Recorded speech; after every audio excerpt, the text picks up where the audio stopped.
ಇನ್ನು ಸ್ವಾಮೀಜಿಗಳ ವಿರುದ್ಧ ಈಗ ಸ್ವಾಮೀಜಿಗಳೇ ತಿರುಗಿ ಬೀಳುವಂತ ಪರಿಸ್ಥಿತಿ ಇರಲೇಬೇಕಲ್ಲ. ಒಬ್ಬರು ಒಂದು ಸ್ಟ್ಯಾಂಡ್ ತಗೊಂಡ್ರೆ ಇನ್ನೊಬ್ಬರು ಇನ್ನೊಂದು ಸ್ಟ್ಯಾಂಡ್ ತೆಗೆದುಕೊಳ್ತಾರೆ. ಈಗ ರಂಭಾಪುರಿ ಶ್ರೀಗಳ ಹೇಳಿಕೆಗೆ ಈಶ್ವರಾನಂದಪುರಿ ಸ್ವಾಮೀಜಿಗಳು ಕಿಡಿಕಾರಿದ್ದಾರೆ. ಗ್ಯಾರಂಟಿಗಳನ್ನ ಬಿಟ್ಟಿ ಭಾಗ್ಯ ಅನ್ನೋದು ಸರಿಯಲ್ಲ. ಮಹಿಳೆಯರಿಗೆ 2,000 ಹಣ ಕೊಟ್ಟು ಫ್ರೀ ಬಸ್ ಕೊಟ್ಟು ಆರ್ಥಿಕವಾಗಿ ಸ್ವಾವಲಂಬನೆ ಮಾಡಿದ್ದಾರೆ. ಸ್ವಾಮೀಜಿಗಳು ಹಾಗೆ ಮಾತನಾಡಿದ್ದು ಸರಿಯಲ್ಲ. ಸಿದ್ದರಾಮಯ್ಯನವರು ಯಾವುದಕ್ಕೂ ಕೂಡ ತಲೆ ಕೆಡಿಸಿಕೊಳ್ಬೇಡಿ ಅಂತ ರಂಭಾಪುರಿ ಶ್ರೀ ವಿರುದ್ಧ ಈಶ್ವರಾನಂದಪುರಿ ಸ್ವಾಮೀಜಿಗಳು ಆಕ್ರೋಶವನ್ನ ಹೊರಹಾಕಿದ್ದಾರೆ.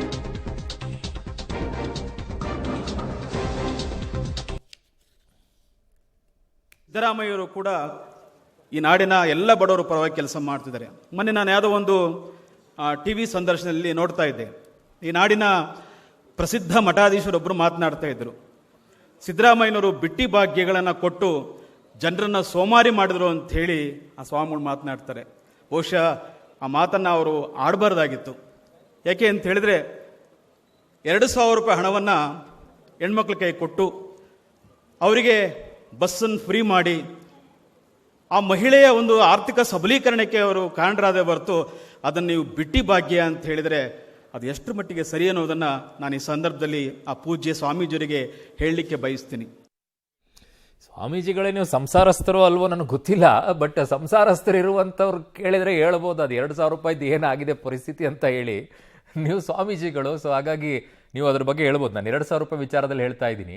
ಬಟ್ ಸ್ವಾಮೀಜಿಗಳಾಗಿರುವಂಥವ್ರು ಗ್ಯಾರಂಟಿ ವಿಚಾರದಲ್ಲಿ ಪ್ರಶ್ನೆಗೆ ಉತ್ತರ ಕೊಡಿ. ನೀವೆಲ್ಲ ಹುಟ್ಟಿರೋ 1 ವರ್ಷದ ಮಗುಗೆ 10 kg ಕೊಡ್ತಾರಲ್ಲ, ಅದು ಹೆಂಗ್ರಿ? ಏನ್ ಮಾಡುತ್ತೆ ಅದು? 5 ವರ್ಷ ನಾನೇ ಸಿಎಂ ಅನ್ನುವಂಥ ಸಿದ್ದರಾಮಯ್ಯನವರ ಹೇಳಿಕೆ. ಸಿದ್ದರಾಮಯ್ಯನವರ ಬೆಂಬಲಕ್ಕೆ ಕುರುಬ ಸಮುದಾಯದ ಶ್ರೀಗಳು ನಿಂತಿದ್ದಾರೆ. ನಿಲ್ಲೇಬೇಕಂತ ಸಮುದಾಯ ಅಂದ ಸಿದ್ದರಾಮಯ್ಯನವರ ಪರವಾಗಿ ಈಶ್ವರಾನಂದಪುರಿ ಸ್ವಾಮೀಜಿಯವರು ಬ್ಯಾಟಿಂಗ್ ಮಾಡಿದ್ದಾರೆ. ಸಿದ್ದರಾಮಯ್ಯ ಒಬ್ಬ ಪ್ರಾಮಾಣಿಕ ಮುಖ್ಯಮಂತ್ರಿ. 5 ವರ್ಷವೂ ಕೂಡ ಸಿದ್ದರಾಮಯ್ಯ ಅವರೇ ಸಿಎಂ ಆಗಿರಬೇಕು. ಇಲ್ಲೇ ನೋಡಿ ತಗಲಾಕೊಳ್ಳೋದು. ಇಲ್ಲಿಯವರೆಗೂ ನೀವು ಕೊಟ್ಟಂತ ಹೇಳಿಕೆ ಬೇರೆ. ಈಗ ನೀವು ಹೇಳ್ತಾ ಇರೋದು ಪೊಲಿಟಿಕಲ್ ಸ್ಟೇಟ್ಮೆಂಟ್. ಒಬ್ಬ ಸ್ವಾಮೀಜಿಗಳವರು ಹೇಳಿದ ತಪ್ಪು ಅನ್ನೋದಾದ್ರೆ ನೀವು ಒಬ್ಬ ಸ್ವಾಮೀಜಿಗಳಾಗಿ ಈ ರೀತಿಯಾಗಿ ಹೇಳುವಂಥದ್ದು ಸೂಕ್ತವೋ ಅಲ್ವೋ ಅನ್ನೋದ್ರೆ ನೀವೇ ಹೇಳಬೇಕು. 5 ವರ್ಷ ಅವರೇ ಇರಬೇಕು, ಬದಲಾವಣೆ ಆಗೋದು ಸರಿಯಲ್ಲ ಅಂತೆಲ್ಲ ಮಾತನಾಡಿದ್ದಾರೆ. ನೋಡಿ, ಅನೇಕ ಕಾರ್ಯಕ್ರಮಗಳು ಇವತ್ತು ಜನರ ಪರವಾಗಿದ್ದಾವೆ. ಆದ್ರಿಂದ ಇದನ್ನು ಸಹಿಸಕ್ಕಾಗದೇ ಇರುವಂತಹ ಮನಸ್ಸುಗಳು ಬಹುಶಃ ಇದನ್ನು ಮಾತನಾಡ್ತಿದ್ದಾವೆ. ಅದಕ್ಕೆ ನಾನು ಹೇಳೋದು ಸಿದ್ದರಾಮಯ್ಯನವರಿಗೆ, ನೀವು ಅಹಿಂದ ಪರ ಕೆಲಸ ಮಾಡ್ತಾ ಇರುವಂಥ, ಬಡವರ ಪರವಾಗಿ ಕೆಲಸ ಮಾಡ್ತಿರುವಂಥ, ಮಹಿಳೆಯರ ಪರವಾಗಿ ಕೆಲಸ ಮಾಡ್ತಿರುವಂಥ ಈ ಎಲ್ಲ ಕಾರ್ಯಕ್ರಮಗಳಿಗೆ ನೀವೇನು ಅದಕ್ಕೆ ಮನಸ್ಸು ಕೊಡೋದು ಬೇಡ, ಕಿವಿ ಕೊಡೋದು ಬೇಡ. ಈ ರಾಜ್ಯದ ಜನ ನಿಮ್ಮ ಜೊತೆಗಿದ್ದಾರೆ ಅನ್ನುವಂಥ ಮಾತನ್ನು ನಾನು ಹೇಳಲಿಕ್ಕೆ ಬಯಸ್ತೀನಿ ಹಾಗೆ ಅಂತೇಳಿ. ಈ ಮಾತನ್ನು ಯಾಕೆ ಹೇಳ್ತಿದ್ದೀನಿ ಅಂತ ಹೇಳಿದ್ರೆ, ಬಹುಶಃ ನಾವೆಲ್ಲರೂ ಕೂಡ ದಿನ ಬೆಳಗಾದ ನೋಡ್ತಾ ಇರ್ತೀವಿ. ಇವತ್ತು ಭಾಳ ವಿಶೇಷವಾಗಿರುವಂಥ ಒಂದು ಕಾರ್ಯಕ್ರಮವನ್ನು ಸಿದ್ದರಾಮಯ್ಯನವರು ಕೊಡ್ತಾ ಇದ್ದಾರೆ. ನನಗೊಂದು ಇದನ್ನಿಸ್ತು, ಯಾಕೆ ಒಂದು ಕಾನೂನು ಮಾಡಬಾರ್ದು ನೀವು ಅಂತೇಳಿ.